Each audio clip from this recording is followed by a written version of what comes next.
আমি জ্যোতিষ সম্রাট বিনয় শাস্ত্রী। আশা করি ঈশ্বরের কৃপায় আপনারা ভালোই আছেন। আজকে আমার ভিডিওর আলোচ্য বিষয় কর্কট রাশি বা লগ্নের সাপেক্ষে এই তুঙ্গ মঙ্গলের ফলাফল কীরূপ হবে। আপনারা জানেন বা আমি আগেও বলেছি যে আগামী 15 জানুয়ারি 2026 মঙ্গল তুঙ্গ ক্ষেত্র অর্থাৎ মকর রাশিতে প্রবেশ করবে এবং সেখানে 23শে ফেব্রুয়ারি পর্যন্ত থাকবে। তাহলে এই যে 23শে ফেব্রুয়ারি পর্যন্ত, তার মানে 15 আর ওদিকে 23, তার মানে 38-39 দিন। এই 38-39 দিন এই মঙ্গল কর্কট রাশি বা লগ্নের জাতক জাতিকাদের উপর কীরূপ প্রভাব বিস্তার করবে। আপনারা জানেন, আমি আগেও বলেছি, বারবার বলেছি যে কর্কট রাশি বা লগ্নের রাজ্যকারী গ্রহ হচ্ছে মঙ্গল, দ্বিতীয় রাজ্যকারী গ্রহ হচ্ছে বৃহস্পতি, আবার কেউ কেউ বৃহস্পতিকে প্রথম রাজ্যকারী বলা হয়। তাহলে পঞ্চমপতি এবং দশমপতি কোথায় যাচ্ছে? সপ্তমে। তা সপ্তমে মানে তো মাঙ্গলিক। এই সপ্তমে মাঙ্গলিক, কিন্তু যেহেতু মঙ্গল রাজ্যকারী গ্রহ এবং তুঙ্গ ক্ষেত্রে বসে আছে, সুতরাং এখানে মাঙ্গলিক খুব একটা ইফেক্টিভ হবে না। তাহলে আপনি কেমন ফল পাবেন? এই মঙ্গল পঞ্চমপতি হয়ে সপ্তমে বসে আছে। প্রেম প্রীতি ভালোবাসার প্রতি একটা অ্যাট্রাকশন আমাদের থাকবে, প্রেম বিবাহ তাদের ক্ষেত্রে একটা অ্যাট্রাকশন থাকবে। যারা স্টুডেন্ট পড়াশুনো করছেন কোনোপতি কেন্দ্রে, তার মানে কি তার ডেভেলপমেন্ট হবে, উন্নতি হবে, সন্তানের উপকার, সন্তানের সঙ্গে সুসম্পর্ক, সন্তানের এডুকেশনের ডেভেলপমেন্ট। যারা স্টুডেন্ট তাদের পড়াশুনোই ভালো, ব্যবসা বাণিজ্যের ক্ষেত্রে বেশ ভালো, যারা হার্ডওয়্যারের ব্যবসা করেন তাদের বেশ ভালো হবে। আবার এনার্জি বেশ থাকবে এই সময়ে, হার্ডওয়ার্ক করার মতো ক্ষমতা, বডি স্ট্রেংথ এইগুলো আপনার থাকবে।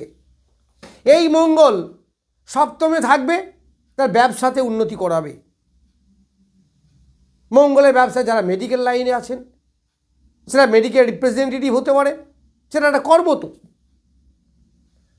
আবার মেডিসিন ওরিয়েন্টেড যে কোনো ব্যবসা বা ডাক্তার নার্স যারা সেবা করে থাকেন তাদের ভালো হবে। এই সময় বুদ্ধি দীপ্তির একটা ডেভেলপমেন্ট আপনার এই সময়তে হবে। অনেকের বিবাহ হবে, বিবাহের যোগ এই সময় ক্রিয়েট করে, কারণ এই সময়ে 12 তারিখের পরেই শুক্র বা চলে যাচ্ছে ওই মকর রাশিতে, তার লগ্নে সপ্তমে শুক্র হবে, যার ফলে বিবাহের যোগও একটা অনুষ্ঠিত হবে। আবার শুক্র মঙ্গল এক জায়গায় থাকবে, প্রেম প্রীতির ব্যাপারে আরও ডেভেলপ হবে। প্রেম করে যারা বিয়ে করতে চাইছেন তাদের খুব ভালো সময় এইগুলো। আবার এই মঙ্গল দশমপতি হয়ে সপ্তমে, তারপরে কি কর্মের মাধ্যমে ব্যবসার মাধ্যমে কর্ম, অর্থাৎ কর্ম ওরিয়েন্টেড, ব্যবসা ওরিয়েন্টেড কর্ম আপনার এই সময় ডেভেলপ করবে।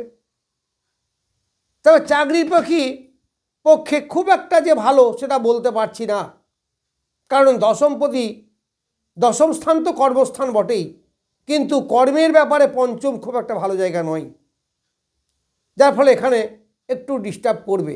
যারা চাকরি করেন বিশেষ করে এখানে একটু ডিস্টার্ব করতে পারে। কিন্তু দশম থেকে আর কি পাওয়া যায় কর্ম ছাড়া? পিতার ধনস্থান, তাহলে পিতার ডেভেলপমেন্ট, জীবনের বিস্তার, পরীক্ষার সার্টিফিকেট, এইগুলো আমরা দশম থেকে পেতে পারি। আবার এই দশম স্থান হচ্ছে নবমের দ্বিতীয় স্থান, তাহলে ভাগ্যের পরিপুষ্টি লাভ করা, ভাগ্যের উন্নতি হওয়া, ভাগ্যের ডেভেলপমেন্ট হওয়া, এইগুলো আমরা পাবো, যেহেতু মঙ্গল তুঙ্গ ক্ষেত্রে যাচ্ছে। এই মঙ্গল যখন তুঙ্গ ক্ষেত্রে যাবে তখন তার চতুর্থ দৃষ্টি পড়বে মেষ রাশিতে। তাহলে মেষ রাশি মানে তার নিজের ক্ষেত্র, তার নিজের দৃষ্টি, বা নিজে যদি দেখাশুনো করে নিজের ঘরকে, তাহলে সেই ঘরের ডেভেলপমেন্ট হবে। তাহলে এই দশম ঘর, সেটা তার ডেভেলপমেন্ট হবে। মানে তার উন্নতি হবে, সেই ঘরের ক্ষতি কেউ করতে পারবে না। তাহলে অষ্টমের একাদশ হচ্ছে দশম স্থান। দেখুন হিসাব করে, তাহলে অষ্টমের একাদশ যদি হয় দশম স্থান,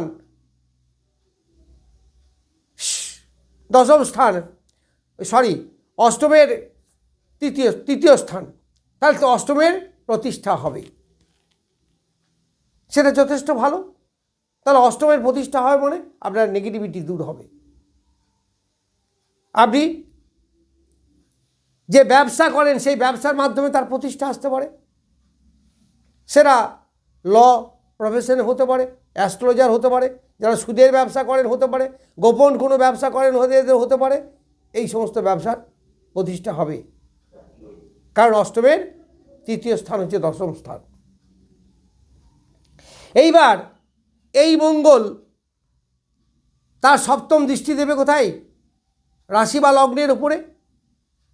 কিন্তু এই রাশি বা লগ্ন মঙ্গলের ক্ষেত্রে কিন্তু খুব একটা ভালো জায়গা নয়, কারণ এটা মঙ্গলের নিজ ক্ষেত্র, কর্কট রাশি। তাই নিজ ক্ষেত্রে যে কোনো গ্রহের দৃষ্টি, তার সেই গ্রহের দৃষ্টি খুব একটা ফলপ্রসূ হয় না।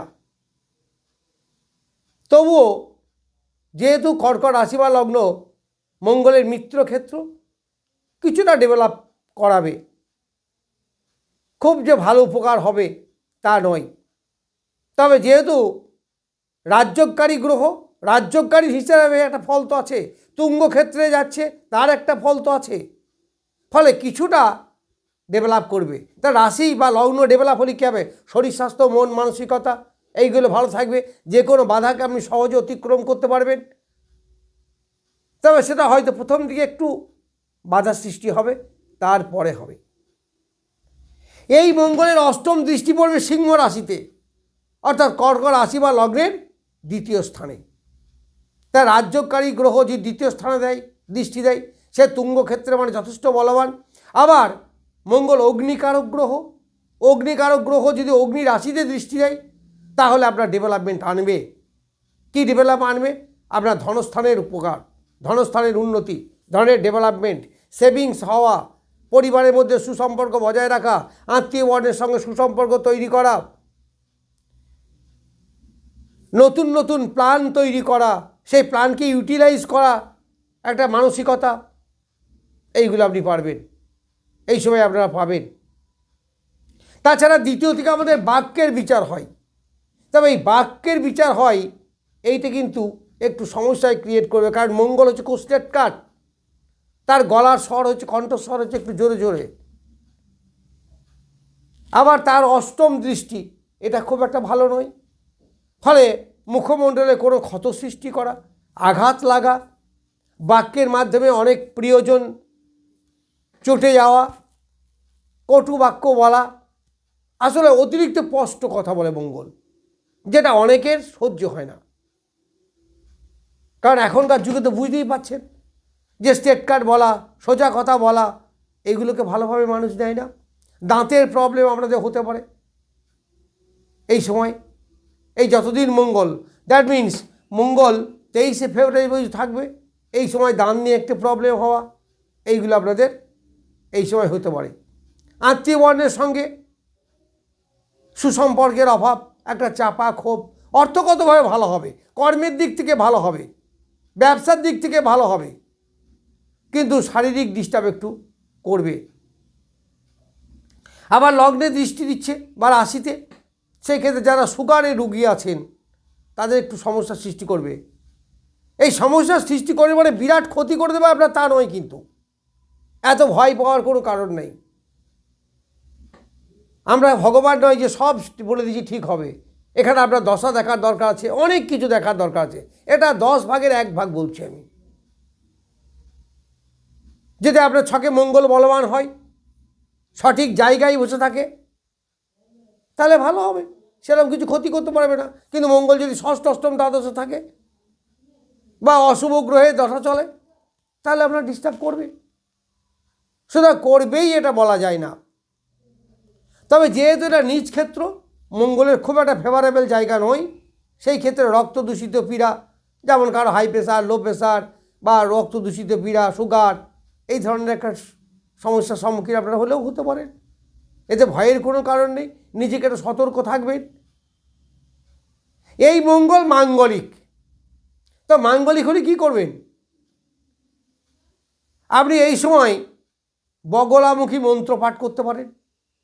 আবার সপ্তম স্থান আমাদের মারক, সেই জন্যে মহামৃত্যুঞ্জয় মন্ত্র পাঠ করতে পারেন 108 বার, না হলে অন্ততপক্ষে 28 বার প্রতিনিয়ত পাঠ করুন, দেখবেন আপনি অনেক ডেভেলপমেন্ট পাবেন।